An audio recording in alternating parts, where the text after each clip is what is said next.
저수지 둘레길을 걷는데 발밑엔 분명 봄 기운이 올라오는 것 같았어요. 흙냄새도 달라졌고 하늘 빛깔도 조금 더 파래졌고 이제 진짜 봄이구나 싶었죠. 그런데 저수지 쪽에서 갑자기 바람이 확 불어오는 거예요. 너무 차가워서 나도 모르게 옷깃을 꽉 염했어요. 그 순간 괜히 마음이 짠해졌어요. 봄이라고 하는데 바람은 아직 이렇게 차갑구나. 달력이 3월이라고.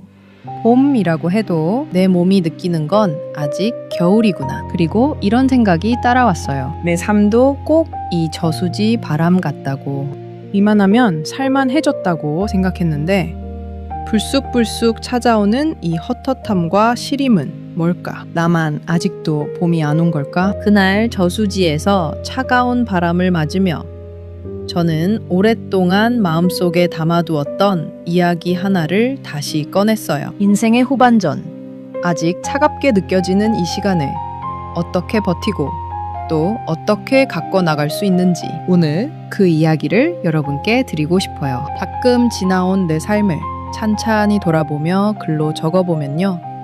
참 치열하게 버텨왔다 싶어 코끝이 찡해요.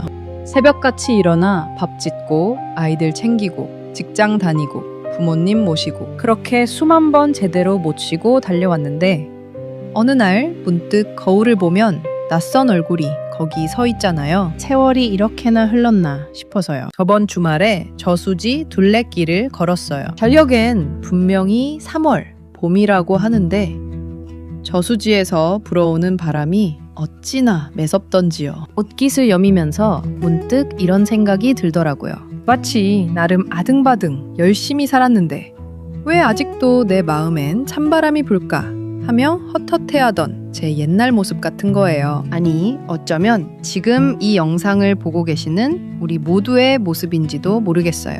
오늘은 그 차가운 저수지 바람 앞에서 다시 한번 마음속으로 꺼내본 이야기를 함께 나눠보려고 해요. 인생의 후반전, 아직도 마음이 시리고 헛헛하게 느껴질 때 어떻게 하면 흔들리지 않는 단단한 마음을 가꿀 수 있을까? 오늘 이 이야기가 여러분의 마음에 작은 온기 하나 전해드릴 수 있으면 좋겠습니다. 첫 번째 이야기입니다. 입춘이 지났다고 꽃이 피지는 않아요. 우리 어릴 때 어머니들이 늘 이런 말씀하셨잖아요. 7월 땡볕에도 김장배추 걱정하고 추석이 끝나기 무섭게 겨울채비 하셨죠?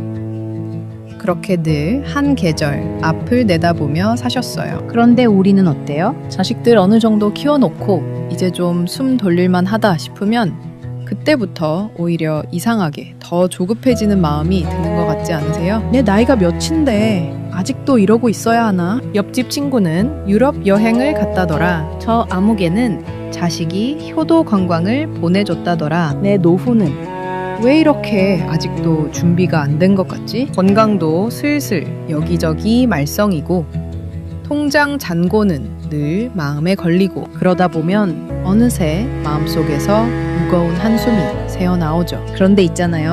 저는 그 저수지 둘레길을 걸으면서 나무들을 한참 들여다봤어요. 3월이 되었어도 나뭇가지에는 아직 잎 하나 제대로 안 달려 있어요. 매서운 바람에 가지만 앙상하게 흔들리고 있었어요. 그런데 그 나무가 조급해하는 것 같던가요? 아니에요.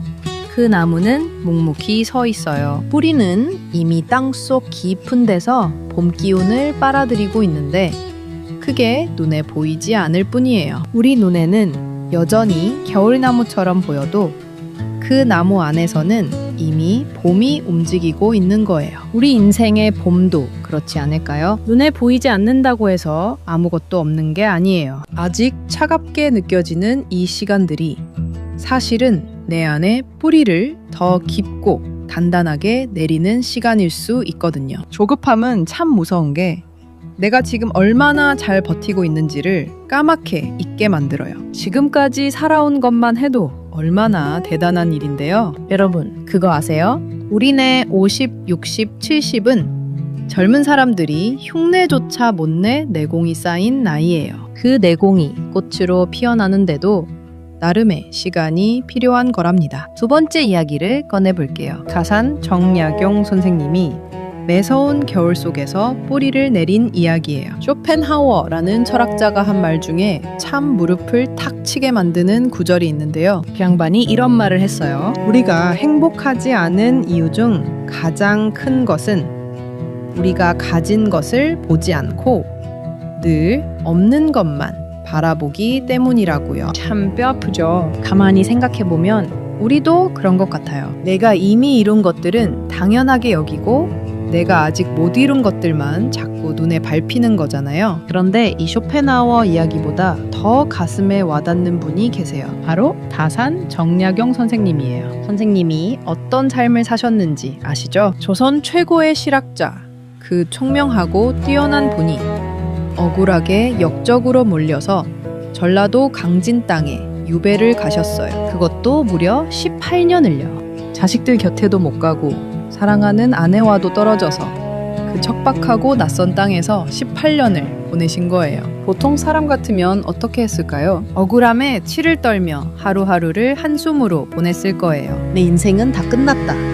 나는 왜 이런 벌을 받아야 하나? 하늘이 원망스럽다. 그러면서요. 그런데 다산 선생님은 그러지 않으셨어요. 유배지에서 차를 직접 다려 마시고 새벽마다 글을 쓰셨어요. 제자들을 모아 가르치고 백성들의 삶을 연구하고 목민심서, 경세유표 같은 엄청난 저서들을 그 유배 생활 중에 써내셨어요. 나중에 알고 보면 다산 선생님의 대표적인 업적 대부분이 그 유배 18년 동안에 나온 거예요. 찬바람이 불어도 봄이 올 줄을 믿으셨던 거예요. 아니, 정확히 말하면 봄이 올 때 활짝 피어날 수 있도록 그 혹독한 겨울 동안 뿌리를 더 깊이 내리셨던 거예요. 우리 나이쯤 되면 인생이 내 마음대로 안 된다는 것 이미 뼈저리게 알잖아요. 자식이 내 뜻대로 안 크고 남편이 내 말을 안 듣고 몸은 슬슬 여기저기 삐걱대고 세상은 나를 기다려주지 않아요. 그 모든 것이 다 내 뜻대로 되면 얼마나 좋겠냐마는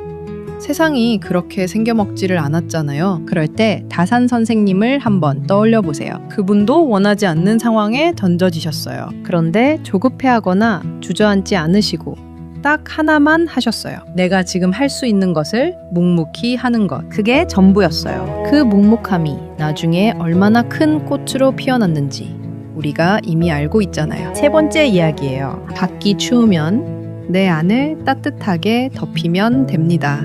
얼마 전에 황창현 신부님이 이런 말씀을 하시더라고요. 우리가 나이 들수록 자꾸 바깥을 보는데 사실 이 나이에 가장 가꿔야 할 것은 내 안이라고요. 남들이 나를 어떻게 보는가? 자식이 나를 얼마나 챙겨주는가?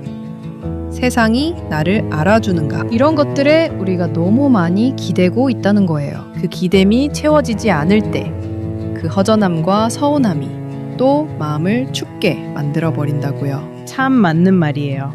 생각해보면 우리가 얼마나 오래 밖을 향해 살았는지 몰라요. 남편한테 인정받으려고, 시어머니한테 칭찬받으려고, 자식한테 고맙다는 말 한마디 들으려고 그렇게 애썼잖아요. 물론 그게 다 나쁜 건 아니에요. 그 애씀이 가족을 지켜온 힘이기도 했으니까요. 그런데 이제는요. 이제는 조금 다르게 살아볼 때가 된 것 같아요. 화초 키워보셨죠? 화초가 잘 자라려면 뭐가 필요해요? 햇볕, 물, 그리고 관심이잖아요. 매일 아침 화분 곁에 다가가서 잎은 건강한지, 흙은 말랐는지 한번 살펴봐주는 그 시간들이 쌓여서 화초가 자라는 거예요. 우리 마음도 꼭 그래요. 매일 조금씩 다정하게 내 마음을 들여다봐주는 시간이 필요해요. 오늘 하루 내 기분이 어떤지, 뭐가 먹고 싶은지, 어디가 가고 싶은지, 어떤 것을 보면 마음이 설레는지 이런 것들을 스스로한테 물어봐 주는 거예요. 누가 나를 챙겨주길 기다리는 게 아니라 내가 나를 먼저 챙겨주는 거예요. 어떤 분이 댓글에 이런 말씀을 남겨주셨어요. 이른이 다 됐는데 요즘 들어서 처음으로 내가 뭘 좋아하는지 알 것 같다고요. 평생 가족 챙기느라 내가 뭘 원하는지도 모르고 살았는데 요즘 텃밭에 채소 심고 꽃 가꾸면서 흙냄새 맡는 그 시간이 이렇게 행복할 수가 없다고요. 늦었다고 생각했는데 지금이 딱 좋은 때인 것 같다고요. 저는 그 댓글을 읽으면서 눈시울이 뜨거워졌어요. 맞아요. 지금이 딱 좋은 때예요. 우리가 인생의 전반부를 가족을 위해, 일을 위해, 세상을 향해 달렸다면 이제는 나를 향해 걸어갈 시간이에요. 뛰지 않아도 돼요. 천천히 걸어도 되고 가다가 멈춰서 들꽃 한 송이 바라봐도 돼요. 이 걷는 시간 자체가 내 마음밭을 가꾸는 시간이거든요. 네 번째 이야기입니다. 봄은 반드시 옵니다. 우리 마음속에서부터. 우리 어머니 세대 어르신들이 즐겨 부르시던 노래 중에 봄이 오면 산에 들에 진달래 피네 하는 노래가 있잖아요. 봄이 오면 꽃이 피는 게 당연한 거예요. 그런데 그 당연한 봄이 오기 위해 꽃나무는 아무도 모르는 땅 속에서 얼마나 오래 준비를 했을지 생각해 본 적 있으세요? 진달래 한 송이가 피려면 뿌리가 겨울 내내 차가운 땅을 버텨내야 해요. 영하의 온도 속에서도 뿌리는 포기하지 않아요. 봄이 오면 꽃을 피울 거라는 걸 알기라도 하는 것처럼 그냥 거기 있어요. 묵묵하게. 우리 인생도 꼭 그래요. 지금 내 눈에 봄이 안 보인다고 해서 봄이 오지 않는 게 아니에요. 보이지 않는 데서 뿌리가 자라고 있는 거예요. 내가 매일 마음을 다잡으며 작은 것들을 챙기는 것. 아침에 일어나서 따뜻한 차 한 잔 마시는 것. 마음에 드는 책 한 구절 읽는 것. 좋아하는 음악 들으며 집안일 하는 것.